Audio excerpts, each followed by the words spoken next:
15 अगस्त 1947 को आज़ाद हो गया था और राष्ट्रीय ध्वज फहराकर पूरे देश में आज़ादी का जश्न मनाया जाने लगा। लेकिन मध्य भारत की एक रियासत ऐसी थी जिसमें राष्ट्रीय ध्वज नहीं फहराया गया और लगभग आज़ादी के 659 दिन बाद राष्ट्रीय ध्वज फहराया गया। नमस्कार दोस्तों, मैं हूं देवेंद्र ओगारे। हेरिटेज वॉक में आपका स्वागत है।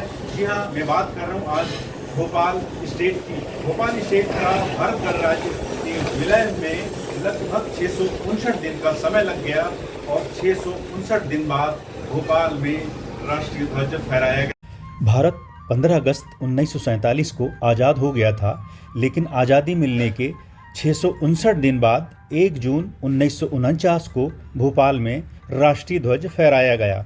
भोपाल रियासत के भारत गणराज्य में विलय में लगभग पौने 2 साल का समय लग गया।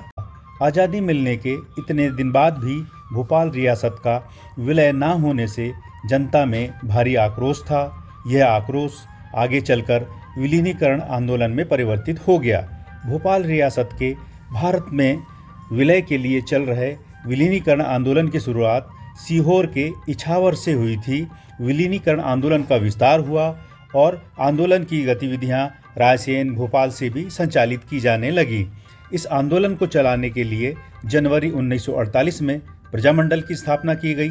मास्टर लाल सिंह, ठाकुर उद्धवदास मेहता, पंडित शंकरदयाल शर्मा, बाल मुकुंद, जमुना प्रसाद, रतन कुमार, पंडित चतुर नारायण मालवीय, खान साकिर अली खां, मौलाना तरजी मस्किरी, कुद्दूसी सेवाई इस आंदोलन को चलाने वाले प्रमुख नेता थे।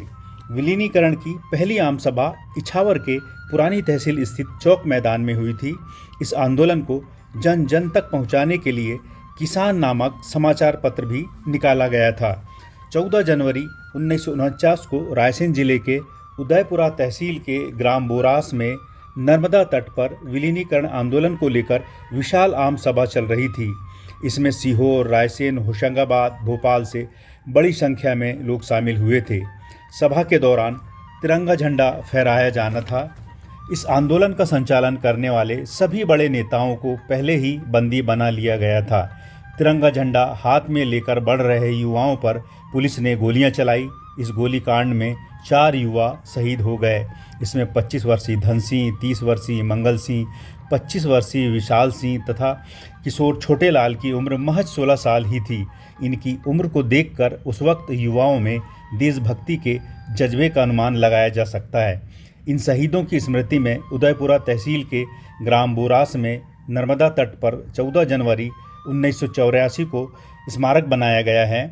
नर्मदा के साथ साथ बोरास का यह शहीद स्मारक भी उतना ही पावन और श्रद्धा का केंद्र है। प्रतिवर्ष यहाँ 14 जनवरी को विशाल मेला आयोजित होता आ रहा है। बोरास के गोलीकांड की सूचना सरदार वल्लभ भाई पटेल को मिलते ही उन्होंने श्री बीपी मेनन को भोपाल भेजा था। भोपाल रियासत 1 जून 1949 को भारत गणराज्य में विलय हो गया और भारत की आज़ादी के 659 दिन बाद भोपाल में राष्ट्रीय ध्वज फहराया गया। फिर मिलते हैं एक नई जगह, एक नई जानकारी के साथ। तब तक के लिए नमस्कार।